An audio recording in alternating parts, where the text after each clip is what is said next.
Hey everybody, Neil Malek with Knack Training here, and today's webinar is Outlook 101, a complete beginner's guide to using Microsoft Outlook for Business.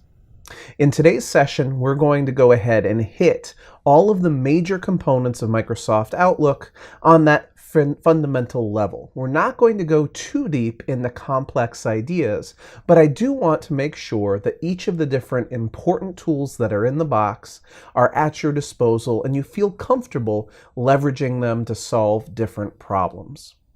Those include things like just setting up the entirety of your email overall, then mastering how to create the best outgoing email message you can, mastering how to organize and respond to incoming messages, and then once we get out of that inbox idea, getting over to your calendar and your contacts in Outlook so that you can manage your day-to-day processes and who you know and how you get in touch with them. Just before we get off the ground here, to let you know, you can always get a hold of me, help@knacktraining.com. That's my company, knacktraining.com there. So help@knacktraining.com. You can ask any question you want. In addition to that, I do have a new YouTube channel. My previous webinar, I put up youtube.com/my name, Neil Malek. In today's webinar, I want to advertise that I have almost 100 new YouTube tutorials on youtube.com/Everyday Office. And as you can tell by the name, the reason there are so many videos up there is because I'm posting new videos there every day. So go ahead and copy down those two resources so that after you watch this, you can always get additional help. Before we actually jump into doing things in Outlook, the one thing that I wish more people would do when they first open up their Office programs is change around the options for how this thing works. So a lot of times people will sort of hit the ground running and come back to me a couple of months later and say, hey Neil, how do I change the signature? Hey Neil, how do I change the font? Hey Neil, how do I change how the spell check works? Stuff like that. So let's go ahead and make sure that that's all set up first. If we go up here to the File tab in the top left-hand corner of the screen, and you go down to the selection called Options, it's in here where you can make changes to the way the application works. Let's stay focused right now on how your email works. If I click on the Mail entry over on the left-hand side of my Outlook options, you'll notice that I have a few selections here on how creating a new email works for us. So I'll click on Editor Options first over here in the top right-hand corner. As you can see here, we ask ourselves, do we want the spell check to really run, and what kinds of things does the spell check need to capture? One of the things that tends to frustrate people is here under your autocorrect options. If I click on autocorrect options, you'll notice that it's autocorrecting all sorts of things that you might not appreciate. Things like if you put C in parentheses, it will automatically turn that into the copyright symbol. Or if you put R in parentheses, it'll automatically put that to the restricted symbol. If there's any of these things that happen automatically as you're writing emails that you don't appreciate, you can absolutely click on one of those entries, like this C to copyright entry, and simply delete it here on the right. And that will make sure that that entry never happens again. But also under the Auto Format as you type tab, you see things like 1/2 being automatically converted into the simple 1/2 fraction character. This tends to get people because most of us, if we're in business, we're probably putting in the 1/2 to mean January 2nd, or potentially, if you're in Europe, February 1st. In either direction, you're definitely not looking for 1/2 to happen. So usually that's not the appropriate way for this to work for us. In addition to that, if you ever put in dashes and you see the automatic bullets being put in, or put in a 1 or a 2 and see automatic numbered lists being put in, you can uncheck those checkboxes.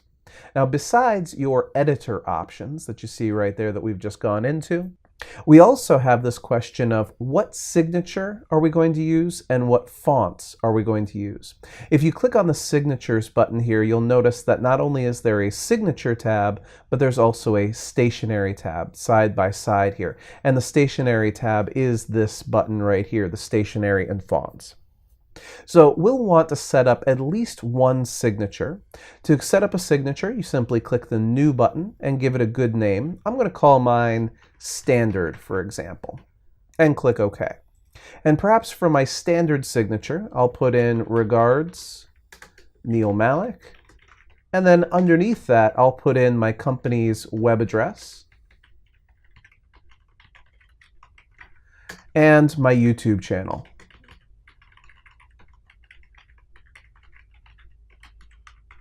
Okay, and now, as you can see here, I'm going to push Save and watch as the standard signature gets put in as my signature for all new email messages here on the right.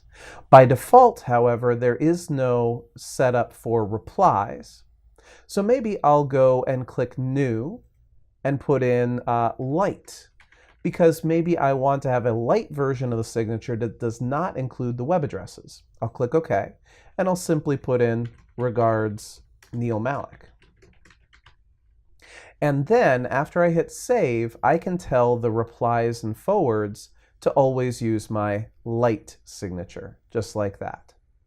So I've now set up what every new email message is going to have, the standard signature with the addresses at the bottom, and every reply will have the light signature with just Regards and my name. Then I click OK, and again, I'm back here. I can go back to Stationery and Fonts, and again, you see the second tab here, Email, Signature, Personal Stationery. And what we can do is for all new email messages, I can click the Font button here and specify which font to use. However, it's very important that you remember here that the font is only really going to come through if the other person's system can find that font. So you don't want to choose a strange font that nobody else has. You want fonts like Arial, Verdana, Times New Roman, the fonts that you'll see on everybody's machine effectively. So for instance, Verdana is a nice easy way to go. Now, before we leave this, let's make sure that we pay attention to what's actually happening here. As you can see, you can set up the font for new emails and then the font for replies and forwards. I absolutely would choose the exact same font for new email messages as well as forwards. Sometimes people like to use blue or some other color when they're replying or forwarding a message, but I will typically stick with black in both of those two situations. Finally, you have the difference between HTML messages and plain text messages. Plain text messages are the ones that show up on the old phones, right? So anything that's not a smartphone that is modern generation is going to convert that email into a plain text message. And if you're replying back and forth with somebody who uses one of those phones, you'll need to make sure that you set up your font the same for those plain text emails as well. All right, let's go over here and click Cancel and click Cancel. And now let's talk about building our actual email. Notice at the top of the screen on the Home tab that we have a variety of ways to send emails out. We have the New Email button in the top left-hand corner, the Reply button that allows us to leverage the emails that we already have as well as Reply All. And we have the ability to forward a message to somebody else. Each one of those will allow us to send a new message to somebody out there in the world, but the New Email one is the clean one. Now, real quick point about this. Notice as I'm hovering on top of this that the keyboard shortcut for a new email is Control-N, but in the pop-up it says New Item. That's an important distinction because when you go down here to the calendar, for example, and you hover on top of New Appointment, notice this is Control-N. So the Control-N keyboard shortcut for New Item is contextual. It changes depending on what part of your Outlook you're looking at. So if you're looking at your calendar, Control-N makes a new meeting. If you're looking at your contacts, Control-N makes a new contact. And if you're looking at your email, Control-N Control N creates a new email. So it's a nice easy shortcut, but it is contextual to what you're looking at that moment. So I click on new email here. It opens up a new email, obviously, and we have the to field and the CC field. To is for whoever is the primary recipient of this email. CC stands for carbon copy. This is somebody who needs to know that the email exists, but does not need to act upon that email. Now, there is another type of to field, and that is the BCC, or blind carbon copy. Blind carbon copies are for people who need to see that the email exists, but nobody else on the email should know that you copied them on it. To be able to get that blind carbon copy feature, go to your Options tab at the top of the screen, and there is the BCC button. So now we have to, we have CC, and we have BCC. To is, of course, the most common one. I'll go ahead and put Alejandro Ochoa's name in here. Now, I want you to notice I've been using my Outlook for a while, and so as I begin to type the letter A here, notice that it gives me the recent people that I have emailed right there on the list. And anybody whose name starts with A, whether they're inside the company or outside the company, shows up here. So Abril, Elisa, and Alejandro are all right there on the drop-down menu. This can get a little bit annoying if you send somebody an email and then you never want to send them an email ever again. They'll keep showing up here in your recent people list. So if, for example, I no longer will ever send an email to Abril, notice that I can hover on top of her name, and then right over here I can click the little X. That does not remove her as a contact. It does not remove her as a person I can send emails to. It simply says, you know what? I don't see myself writing an email to Abril anytime soon, and it's annoying to me to keep seeing her show up in this list, this sort of helper autocomplete list. So I'm going to get rid of Abril's name right there. And as I said, I want to send an email to Alejandro. Notice that if I've got my selection on Alejandro here, I can simply use the tab key and it automatically fills in Alejandro's name. So anytime that you click in one of those fields, you'll get a recent people option, and it will begin to hone in on the person you want to send this to. So as you can see here in the CC field, I'm clicking and it says, do you want to send an email to Jacqueline or Hassan or Eric? And so maybe here I'll send an email to Hassan. Again, I start typing HA, and right there is recent people. I can hit tab, and Hassan's email address gets automatically inserted into the CC field. Excuse me. Now, if I want to send an email to somebody at my company, let's say her name is Devon. I'll type in DEVON. Now, let's disregard for a moment that Devon is in the recent people drop-down menu. Let's say that she wasn't, and in fact, let's get rid of her from the recent people list. Now, in typing in Devon's name, I think to myself, oh, I don't even remember what Devon's last name is. Now it's at this point, I'll go up to the Message tab at the top of the screen, and I want you to notice this button here in the middle called Check Names. Check Names, what it does is it looks at your contact lists, and it says, do I see anybody named Devon in those lists? When I click on Check Names, as you can see, it immediately auto-completes to Devon Butler.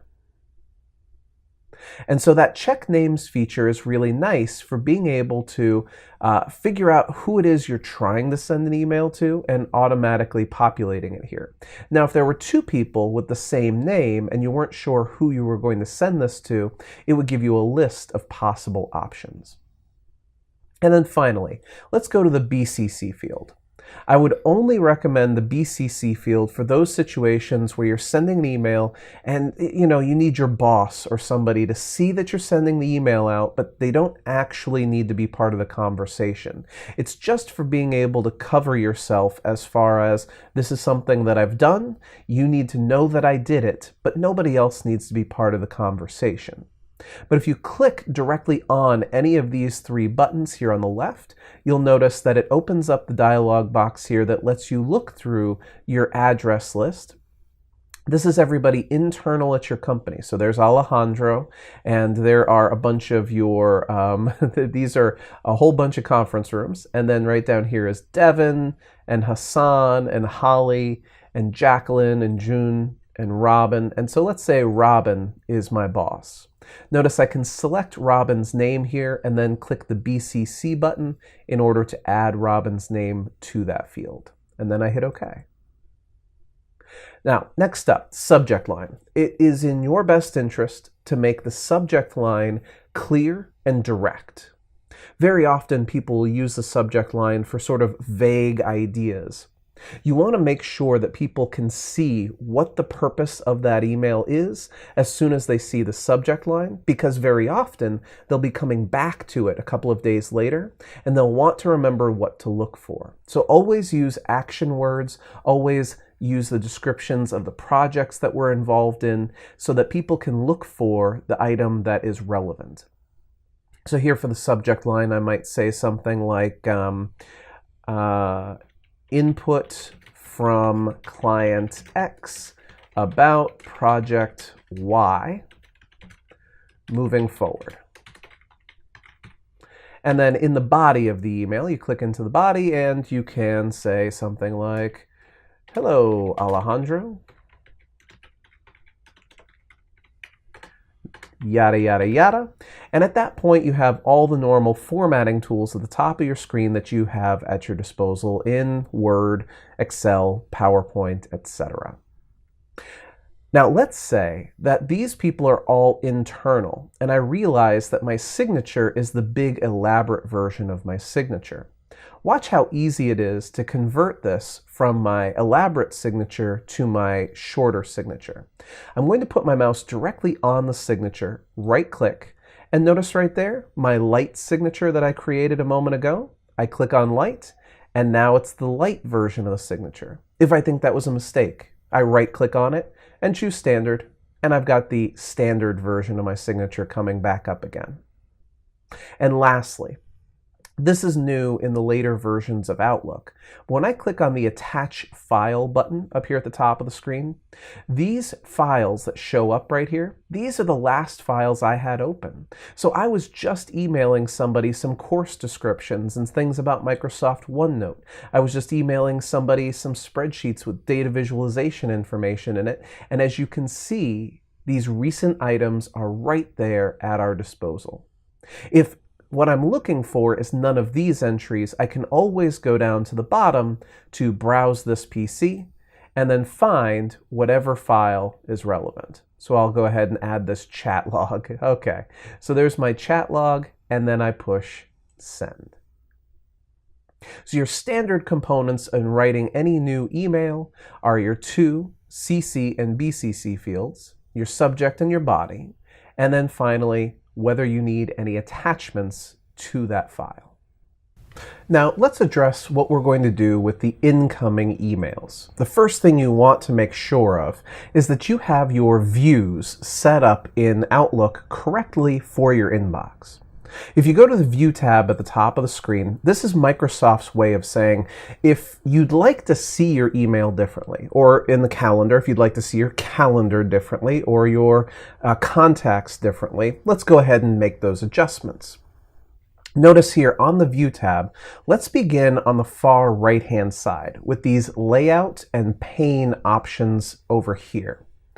The first thing I want you to pay attention to is the reading pane. This is the one that, for me, feels absolutely right, but for other people, they really hate this. So I'll go to the reading pane drop-down menu. This is the panel that you see on the right side of my screen, where you can see all of Leticia Roca's email.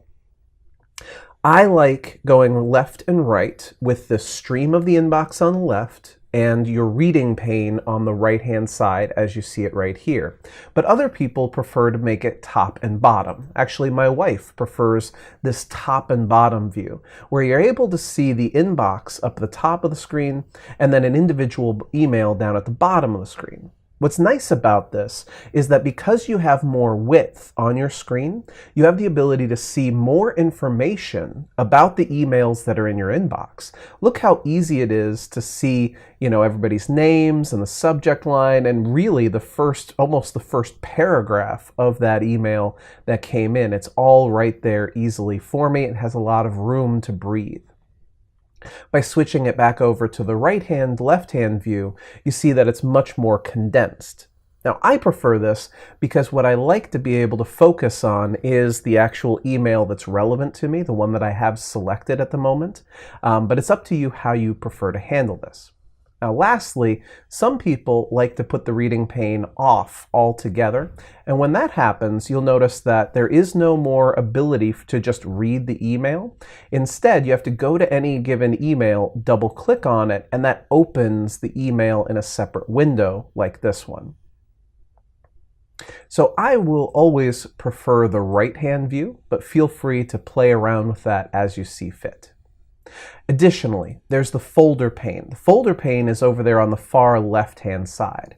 If I choose minimized, you can see that it collapses down this panel on the left-hand side and doesn't let me go from folder to folder very quickly and easily.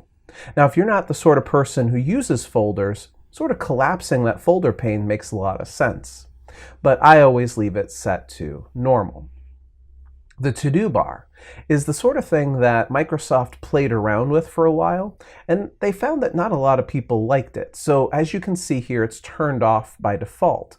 But if I click on Calendar, over here on the right-hand side, I'll be able to see, you see right there, I don't have anything scheduled on this calendar yet, but you'll be able to see these things pop up over there on the right. So people, for example, I can look in here and look for people. And I can click on tasks and I can see any tasks that are coming up. And then finally I can come in here and click off and it goes away again. Finally, the people pane.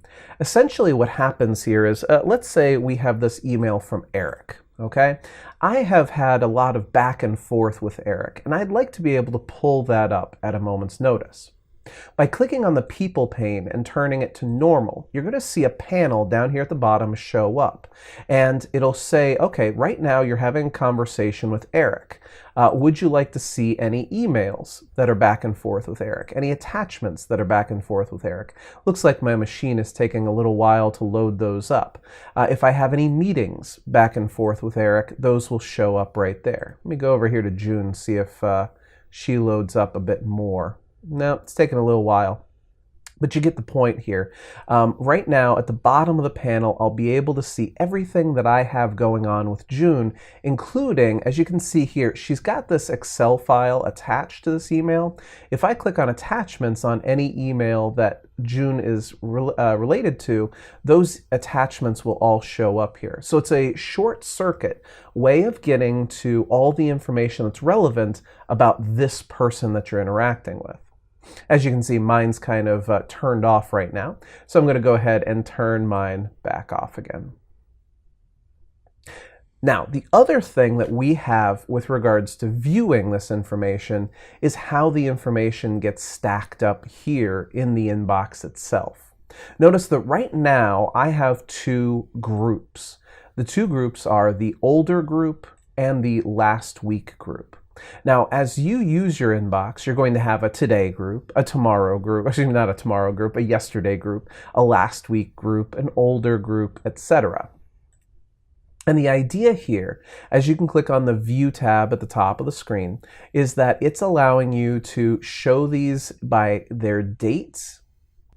And then if I click on the drop-down menu here on the right, I see that right now it's turned on to group these emails together. I can turn that off, and now it's just a stream with no grouping based off date. I'll hit the drop-down menu again, show in groups, and you can see it clusters together email that are on the same date together.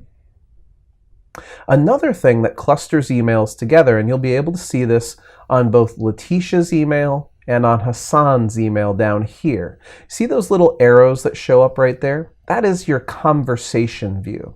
So if I've had a back and forth with Letitia, I can click the little arrow next to it, And you can see here that I've got Letitia's email as well as the 2 emails I've written back to her. And here with Hassan, you can see if I expand this out, I have the original email from Alejandro, I have the reply from Hassan, and then I have my reply stacked together in a conversation. And the way that works is right up here on the View tab, you have a checkbox that says Show as Conversations. If I prefer to not group those together, I uncheck the checkbox, and I'll go ahead and specify for all the mailboxes, I don't want to see those in conversation view. And you can see that here we have Alejandro's original email about the custom visualization dashboard. Then we have the reply from Hassan about the custom visualization dashboard. They are not grouped together in a conversation. By clicking the checkbox for Show as Conversations again and choosing all mailboxes, it clusters those together so I can get to them in the same place. So let's say you're going looking for an email. One of the easiest things to imagine yourself doing is putting this from the sort order of what time did I get it to the sort order of who is it from. Now, if you notice on the View tab, you can switch from dates to who is it from, and it sorts then by who it's from. Abril, Alejandro, Eric, Hassan, June, etc. But to my mind, most people would prefer to stay on the tab called Home over here on the left, because that's where your new email and your reply and those sorts of buttons are. So the faster way to resort your inbox based off of who it's from, instead of when did you get it, is right here at the top of the inbox. You see how there's this little button that says All on it? And then when I click on it, it says, what would you like to arrange it by? And so you can quickly go to, oh, please arrange it by who it's from. And there you can see it's now sorted that way. And then go back to that button, arrange it by when I got it, and it's back to that order again. So that's the quicker way to resort your information, although the View tab does have those buttons up there at the top that you can use as well. Okay, so now we've put them in different orders, we've grouped them together, we've seen them in conversations or not in conversations. Let's talk about what we actually want to do with these emails. Because if all you ever do is leave all your emails in the inbox, pretty soon you're going to have 10,000, 15,000, 20,000 emails in your inbox, and you're going to say, help, help, I'm underwater. So what can we do about these emails? Well, one thing that we can do is we can decide how we're going to act upon it when we get it. So here's this email from Letitia. Letitia's asking me, okay, we need to have a meeting series. My team would like to link up over the next month. What do we have available? Okay. Now you could take an email like this and hit reply and just send her back some information, and then she would reply and send back some information, back and forth, back and forth. Or here's another thought.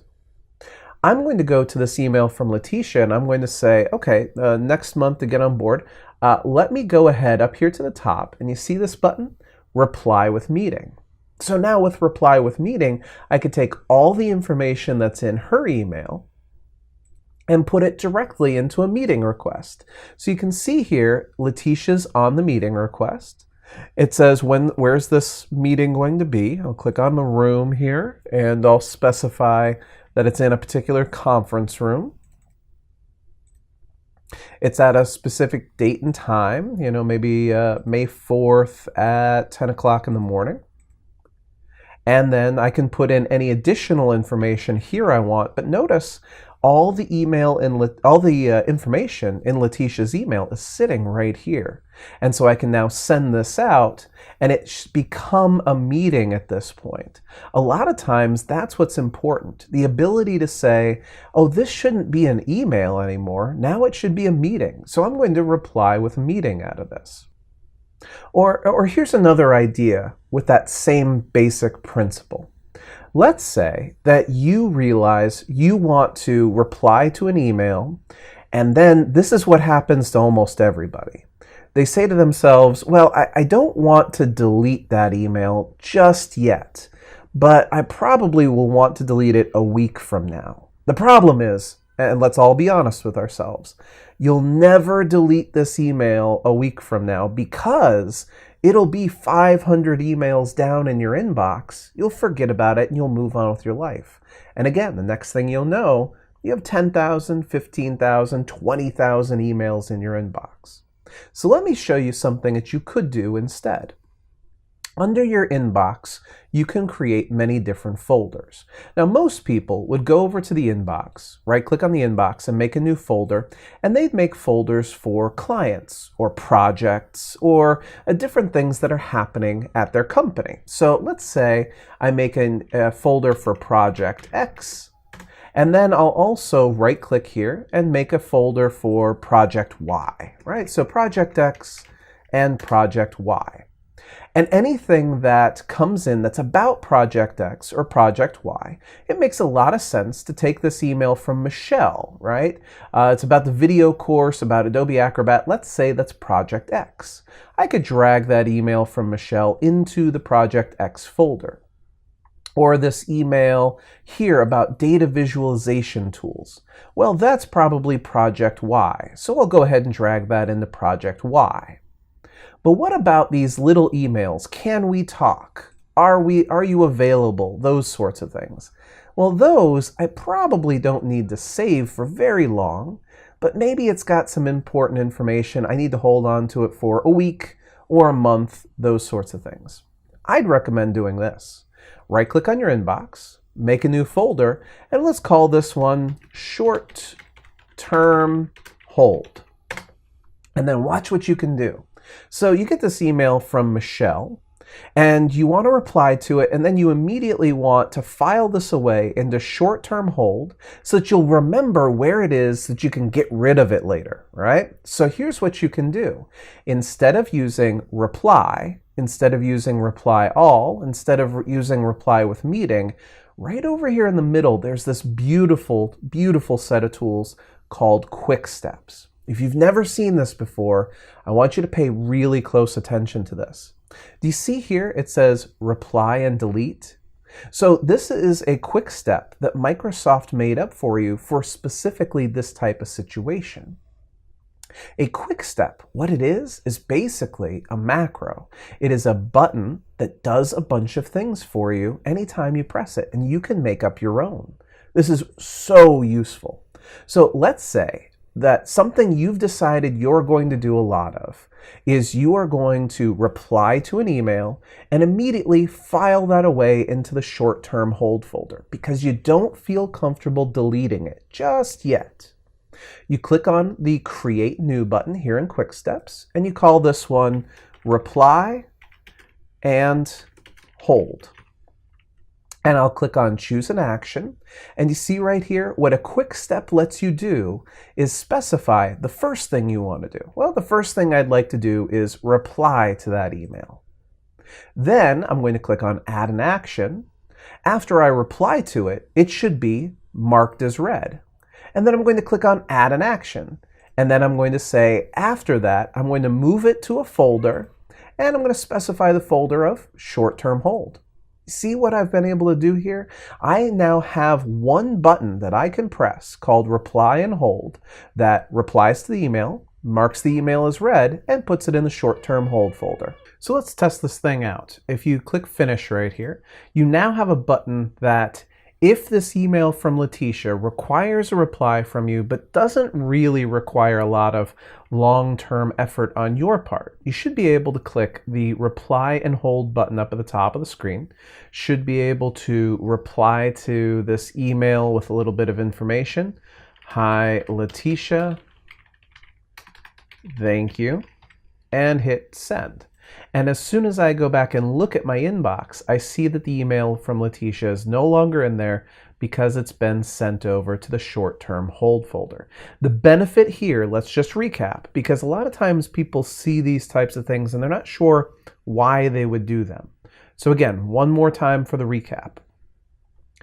The biggest problem with deleting emails is not in knowing what needs to be deleted and what doesn't need to be deleted, but rather in the fact that most people run into situations where an email will need to be deleted a week from now, or 2 weeks from now, or a month from now, or 3 months from now. And when you have that type of situation, most people will leave the email in their inbox, where everything else that has a higher grade of importance also lives. And so you never find the time and opportunity to wade through your inbox, find the things that can be culled from the inbox, can be removed from the inbox, and move on with a smaller, lighter space in the inbox. But now, by moving things in the short-term hold folder, you know that the things that are in there only need to be held for a short period of time. And one more tool I want everybody to have in their toolbox. So I have these Project X and Project Y and short-term hold folders over here. Let's go and add this email from Michelle to Project X, this email from Michelle to short-term hold, this email from Eric to Project Y, this email from Wayne to the short-term hold, this email from Alejandro to the short-term hold, this one from Alejandro to Project X. So you can see there that I now have emails from Eric and Michelle and Wayne in the inbox, and I have them in the Project X folder, and I have them in the Project Y folder, and I have them in the short-term hold folder. You can always search for those emails. If you click the search box up at the top of this panel here, you'll notice that I can run a search in the current mailbox, this scope right here. So this mailbox includes the inbox as well as all the subfolders, as well as the sent items and the archive. I could also run the search on just the inbox and its subfolders by changing the scope to subfolders. And then I could either type in just the name Eric, right? But typing in just the name Eric would find all the emails where Eric was mentioned besides the emails that Eric sent me. So instead, I can also click on the From field here and then tell it that Eric Goodwin is the person that I'm interested in. So From Eric is more specific than just the word Eric. But the problem with this is that if you rerun a search for all emails from Eric Goodwin on a regular basis, you're going to be repeating yourself fairly regularly, and that'll get a little bit tedious. So everyone who uses Microsoft Outlook should integrate the use of a tool called a search folder into their use of Outlook. Now, I have a bone of contention with Microsoft on this one. I feel that the term search folder actually keeps people from using this tool because they find themselves unsure as to what a search folder is. Let's say that I was interested in all the emails from Eric Goodwin. Well, if I wanted to be able to save that search and reuse it on a regular basis, I'm going to click on Close Search right up here at the top. To do that, I would make a new search folder. You go to Search Folders down here in the bottom left, click on it, and you make a new search folder. And now let's say mail from specific people is what's important to me.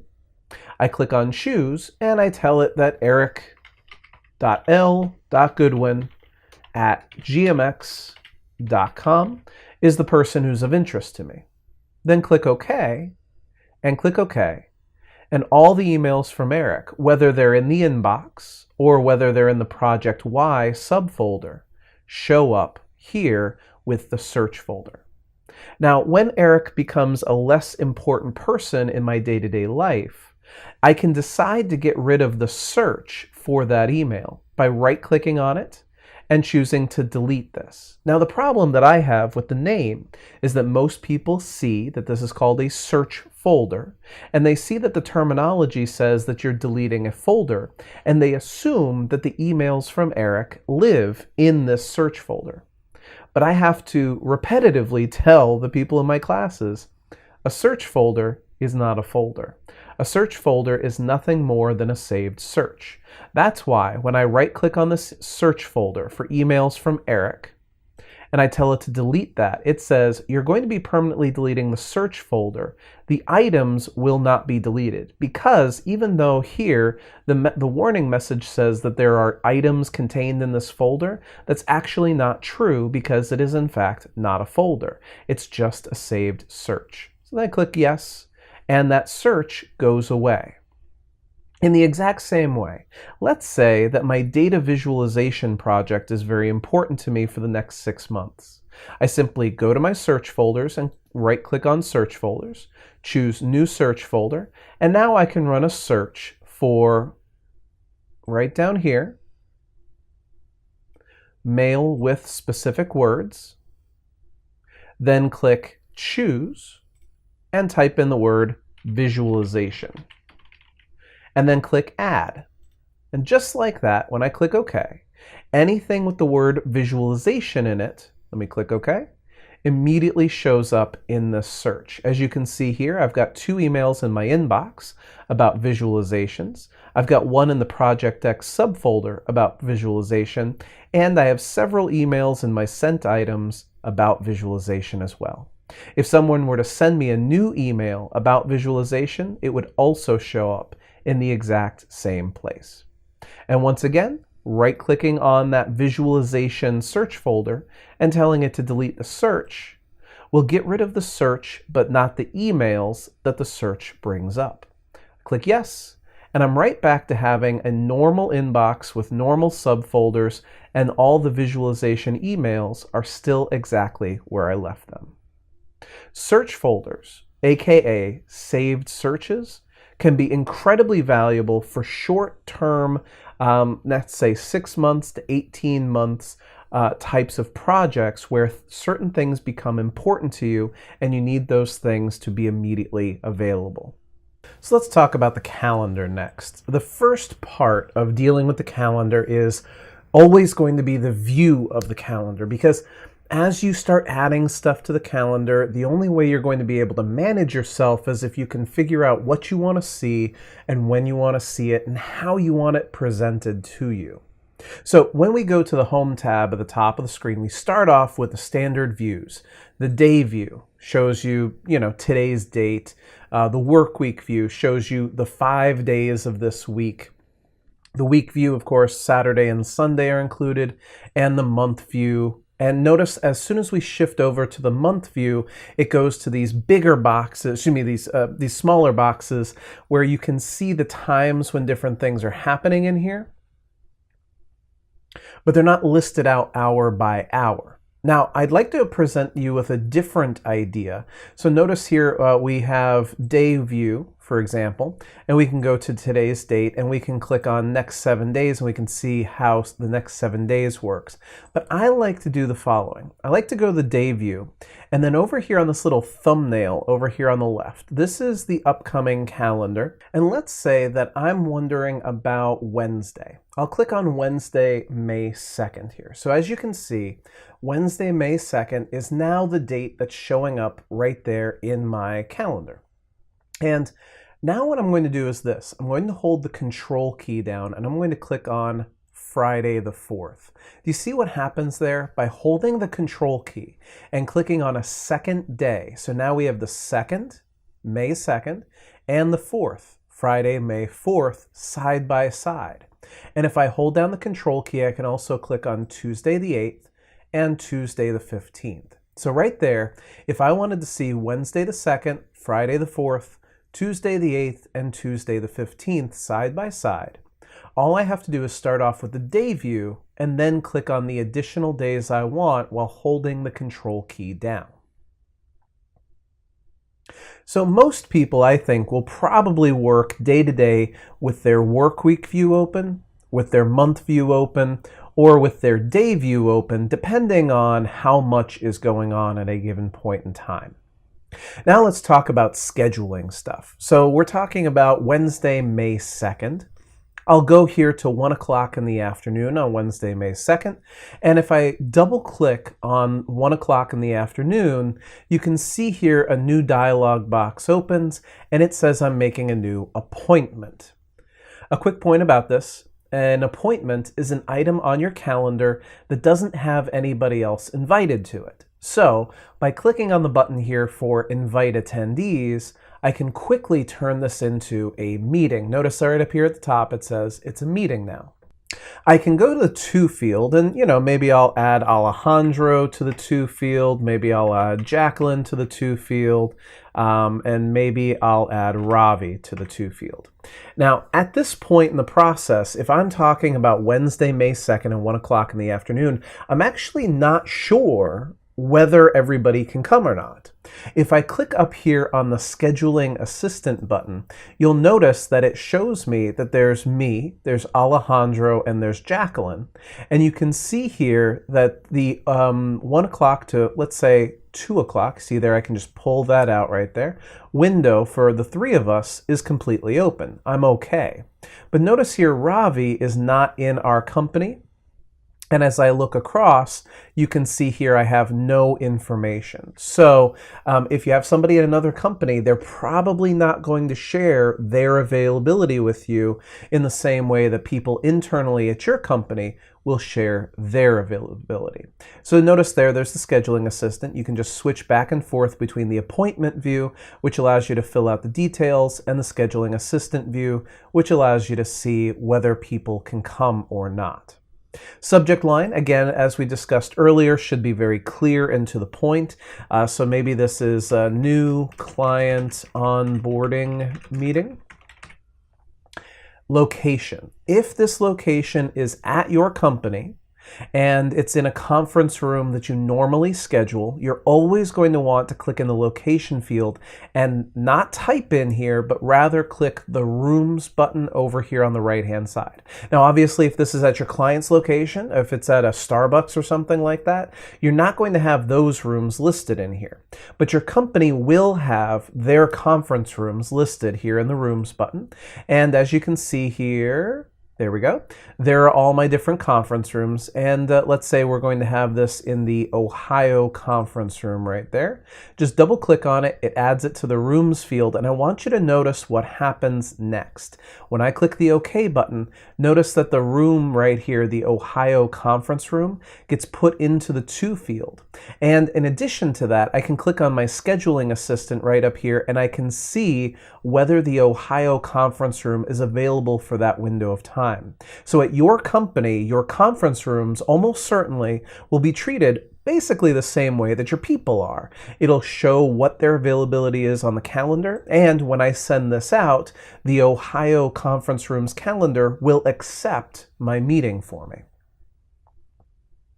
Now, besides the fact that I can fill in any relevant details in the main body there, the other two major ideas that we want to make sure that you're comfortable with are the following. Item number one, how is this thing set up just abstractly, right? If you click under response options, you'll notice that we have a checkbox here that says we are requesting they respond to us, as well as a checkbox that says if they want to push back, they can recommend that we do this at a different time. Now, very often we'll want to disable that ability for them to propose new times. And requesting responses, this is the only way that you'll be able to go in later and figure out whether the other people have said yes or not, yes or no. So you'll want to be careful about this. I'll also show you how this works from their end in just a moment.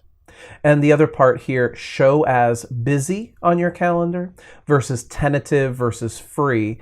A lot of people, unfortunately, will put things on their calendar and then still mark themselves as free. So be careful about that. And the reminder. This should be fairly self-explanatory, but I work in a business where if I don't know about a meeting 2 or 3 hours in advance, I'm going to be late for it because I have to travel outside the office. If you work down the hall from your conference room, a 15-minute or even a 5-minute reminder is going to be perfectly adequate here. Okay, so I will now go ahead and schedule this, requesting everybody to respond. And I'm going to send this to Alejandro, Jacqueline, and Ravi here. So I'll hit send. And what I want to do now is go ahead and demonstrate what it's going to be like when other people get this message. So I'll go to Alejandro's account first. So I'm signing in as Alejandro.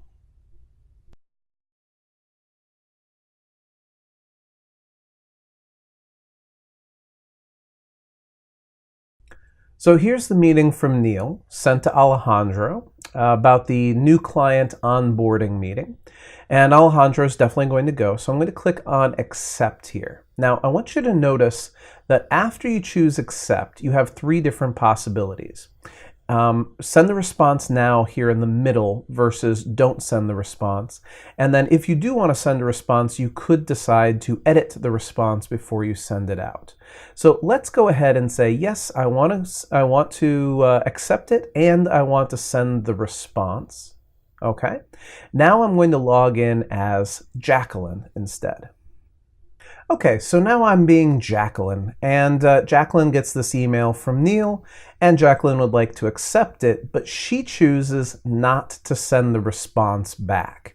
Now this is going to be very important, so watch what happens here. So Jacqueline accepted, but did not send the response out. Now I'm going to go back and be Neil. As you can see here, I get the email from both. This is the Chicago Ohio conference room here, and this is the Alejandro Ochoa email account. They both accepted. Notice Jacqueline is not showing up in here. Now I'll go back to my calendar and look at that meeting and double click on it. And now watch here as I click onto the tracking button up at the top of the screen. When I click on the tracking button, notice Alejandro, Jacqueline, Ravi, and the Ohio conference rooms are all in here under attendance. And right over here on the side, did they send a response or not? And there you go. Alejandro sent a response to said he was accepting. Jacqueline did not send a response. So from the perspective of the person setting up the meeting, I don't know whether Jacqueline's going to be there or not. Now, theoretically, I can go to my scheduling assistant and I can see whether Alejandro and Jacqueline are busy during that period of time. But notice here, if Jacqueline isn't sharing her calendar with me, I just see that she's busy. I don't know that she's busy with my thing, and that's really problematic. So it is a good policy internally at your company to always send the response back so that the people who organize the meeting know whether or not you're going to be there for that meeting. The other thing that you're going to want to be in control of here is recurrence patterns. So let's say, for example, I'll go up here to Home and look at the next month. Let's say that the first Monday of every month you have an all-hands meeting. So I'll go here to Monday, May 7th, double-click to make a new meeting there. It will not be an all-day event, but rather from 10 a.m. to 12 p.m. there. And we'll schedule this with attendees. So this is everybody. I'll invite June and Jacqueline and Alejandro and Hassan. Okay, that's enough people. And I'll call this all hands meeting. And the conference room in the Ellis conference room there. Click OK. Now, if this is every first Monday of the month, I'll probably want to go up here to the recurrence button, click on recurrence, and make sure that it says whether it recurs on a daily pattern, a weekly pattern, a monthly pattern, or a yearly pattern. So I want to go monthly here. And it's not the 7th of every month that's relevant, but rather the first Monday of the month. So from 10 to 12 a.m., taking 2 hours, every month, the first Monday of every month, we are going to schedule this meeting. Now, this next part is very important. It is very tempting to say that there is no end date to this. However, that's literally going to mean that it puts enough meetings on the calendar to go all the way out on the calendar until the calendar ends in the year 4500. And I don't know about you guys, but I do not plan on working for this company in the year 4500. So do not specify no end date. Just go ahead and say, oh, we'll end it next year on the 19th, or we'll end it maybe we'll end it in 2021. It doesn't really matter to me. Maybe we'll end it on January 11th of 2021. That is when the last of these meetings will be there, and we will reschedule starting in 2021 at that point. But no end date is generally a bad idea, because if you want somebody else to take this over when you leave your position, it's going to be easier for them to take over and put new things on the calendar. So click OK here, and now click Send, and you can see here that the all hands meeting is on May 7th, and then again on June 4th, and then again on July 2nd. Now, looking at this, we think to ourselves, well, you know, July 2nd, since this is a US-based company, there are going to be a lot of people who take the 2nd and 3rd of July off because July 4th, this Wednesday, is a holiday. Because of that, I think this one that's currently landing on Monday, July 2nd, should actually go to Monday, July 9th. When I double click on a meeting that has a recurrence pattern to it, meaning it's going to consistently show up every month the same way, when I double click on it, it will ask me, do I want to open the one on July 2nd, or do I want to open the meeting overall? So I'm going to specify just this one, and I'm going to break its pattern from the rest of them. So I'll choose just this one, click OK, and I will reschedule for, as you can see here, July 9th. Notice that as soon as I put this on a new date, it has to send an update. There are a lot of people who think, oh, well, I don't want to bother other people with all the updates. Well, let's be perfectly clear here. If somebody had accepted a meeting for July 2nd, and you never notify them that the meeting has moved to July 9th, you've done a bad thing, okay? You don't want to be that efficient. When something changes dates, you have to send an update to those people. So I click on Send Update and click Yes, only change this meeting. And there it is. So now this one is on July 9th, and I'll move forward to August. As you can see, August 6th, the first Monday of the month, etc. Always the first Monday of every month. So those recurrence patterns can be broken on a case-by-case basis. Before we move forward, let's go ahead and take a look at some of the settings that you would want to make sure you're in control of when it comes to your calendar. So once again, click on File up here in the top left-hand corner, choose Options from that drop-down menu, and then select the calendar. First thing you'll notice is what your work hours are currently set to, 8 to 5. You can definitely specify different work hours as well as a different work week. If you do not follow a Monday through Friday pattern, make sure to click those checkboxes appropriately. And really, in my line of work, I'm always going to change my default reminder away from the 15 minutes because I'm always traveling in excess of an hour to a meeting. So making it a 4-hour notification or even a 1-day notification makes a lot of sense for me. Notice that checkbox right there. By default, allow other people to propose new times for meetings. Turning that off might be a really good idea to save you a lot of pain and misery. So then I click OK, and my calendar is set to my specifications. And the last thing we'll talk about today is just being able to manage your contacts. So as you can see here, if I go down to that toolbar down in the bottom left-hand corner, I can go over to my people or contacts, depending on how you want to frame this. And right here, you have your My Contacts. And so there's your contact list. And of course, they're going to be in alphabetical order by default.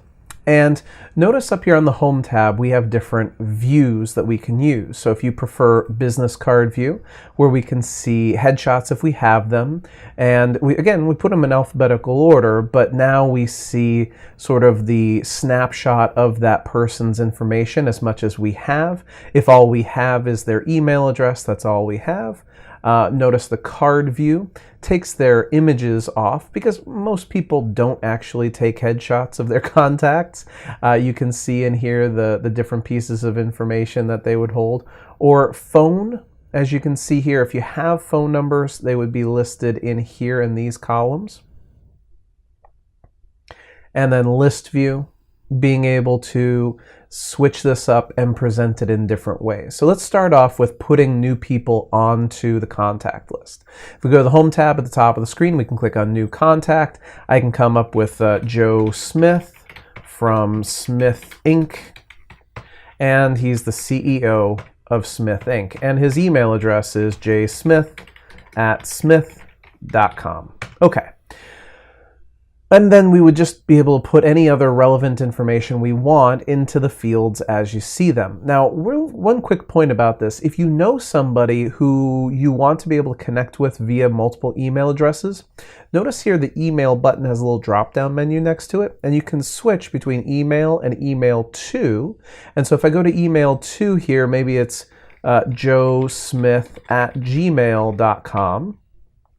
And notice again, I can use the drop-down menu and switch back to the first email. It's not called email 1, it's just called email, but you can see there, email jsmith, or hit the drop-down menu, joesmith@gmail. You can switch back and forth between the different email addresses, and you can do the same thing with the phone numbers down here. So if he's got a phone number of 650-999-9944, that's his business number. Notice the other available phone numbers on the drop-down. You can switch over to his assistant's phone number, or wow, see how old that is? When's the last time you actually had a car phone, everybody? Okay, and then your different addresses. So down here you can have a business address, and then you can toggle this over to the home address, and there's one additional address that you can choose from. Now, beyond the fields that are here and the notes over here on the right, which, as you would imagine, this is sort of an open space to type anything you want, there's one other option, and that is right up here at the top, the Details button. When I click on the Details button, you'll notice that Department and Office and Assistant and Manager and Spouse and Birthday and Anniversary are all pieces of information that I could also tack on about this person. So definitely take a look at this, depending on, how much of a salesy perspective you have to come at this with. You can sort of supplement the amount of information you have about Joe. Then you click Save and Close, and just like that, Joe gets added here. Now I'm going to take Letitia Roca off just by right-clicking and using the delete option here, and also take Wayne off, right-click and delete. So let's say I was on my email and I got this email from Letitia, right?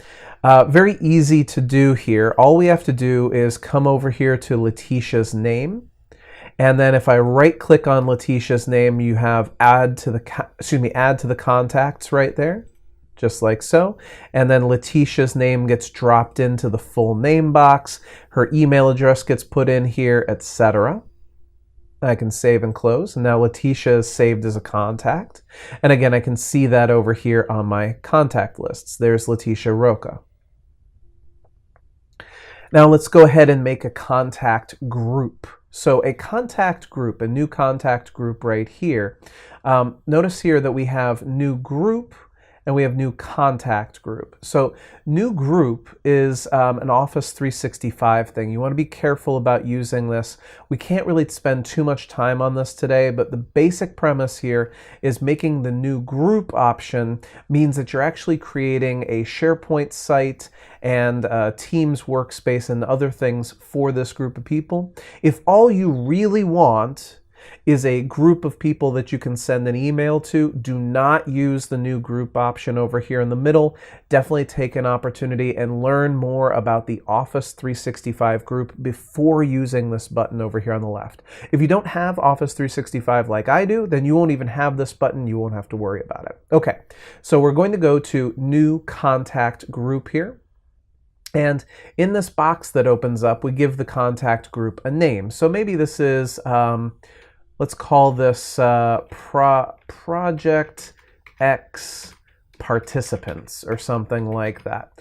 And from there, we can click on Add Members and add them from the contact list, add them from the address book, and just add a new email altogether. So let's say I go to add from Outlook contacts. Notice the little pop-up here. This is everybody who's in my contact list right now.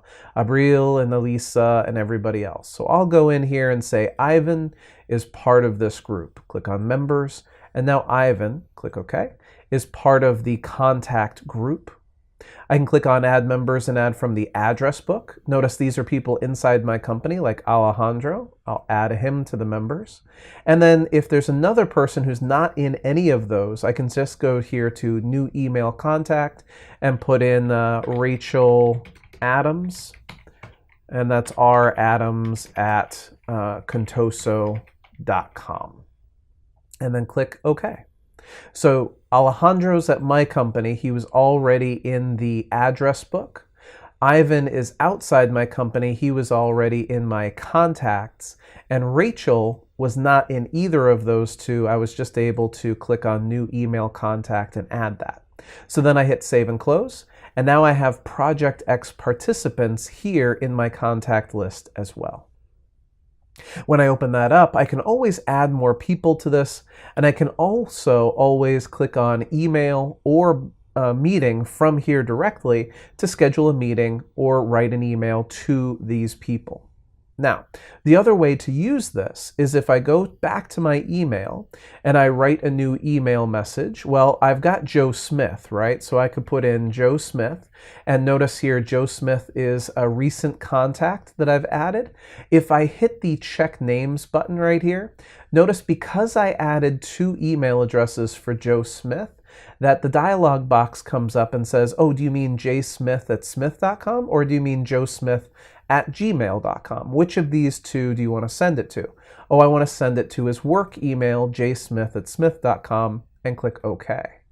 Or if I put in here Project X participants, right? Again, I can click on, if it's not in the recent people, because it might not be, I can click on check names and it will find me Project X participants. So that is why you create a contact group. It's so that you can send an email to a bunch of people in one go.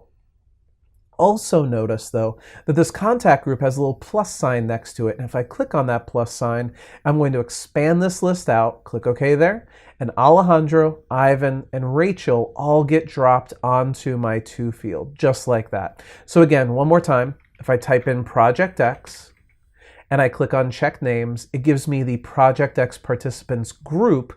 And these 3 people are in there, but I don't have to worry about it. But let's say that I was trying to, and let's get rid of some of these people here. Get rid of Ivan, get rid of Alejandro. Okay. All you do is you hit the little plus sign here. And now that it's expanded, click OK. Now that it's expanded, if I want to take Ivan out of there, I can just click in here and delete Ivan's record. And now it's just Alejandro and Rachel. Okay, so those are the 3 major components in Microsoft Outlook that most people need to use on a day-to-day basis. The first is in managing your email. When you're managing your email, you're managing how the email is going out. When you create a new email, do you need the BCC field available to you? Do you need attachments? Do you need signatures, etc.? If you don't need the BCC field, remember you can click on Options right up here at the top and turn off the BCC field. You can also change the settings on how email is written by going to File in the top left-hand corner of the screen and going down to Options. And from here, when you go into your email, okay, how does the spell check work? What kind of signatures are we using? What font are we using in our email? All these things can be configured right here in your Options. When an email comes in, you need to be able to use folders, quick steps, and rules to automate this process of managing your email as they come in. So you can put things into different folders, and you can automatically do things like send emails to people, reply with a meeting, etc. Moving over to the calendar. In the calendar, the most important things that you can get across are, how do I present the right view for the situation? When I'm scheduling a meeting, how do I know who can attend and when they can attend? By clicking on Invite Attendees, I can now put in different people's names, and by clicking on the Scheduling Assistant, I can see their availability for that window of time. Anytime that I schedule a meeting, I need to make sure that there is a conference room available for that meeting, so I can click on Rooms, specify a conference room, and again, go back over to that scheduling assistant to see whether the conference room is available for that window of time as well. And finally, when you go to your contacts, saving contacts is relatively easy to do. You can make a new contact at any point in time, and you can make a group of contacts that allows you to send an email to 10 or 20 or 30 people, all with one simple address. Hope you guys learned a lot in this session. Please feel free to follow up with me after this recording and ask any follow-up questions you might have. Good luck and enjoy your time in Outlook.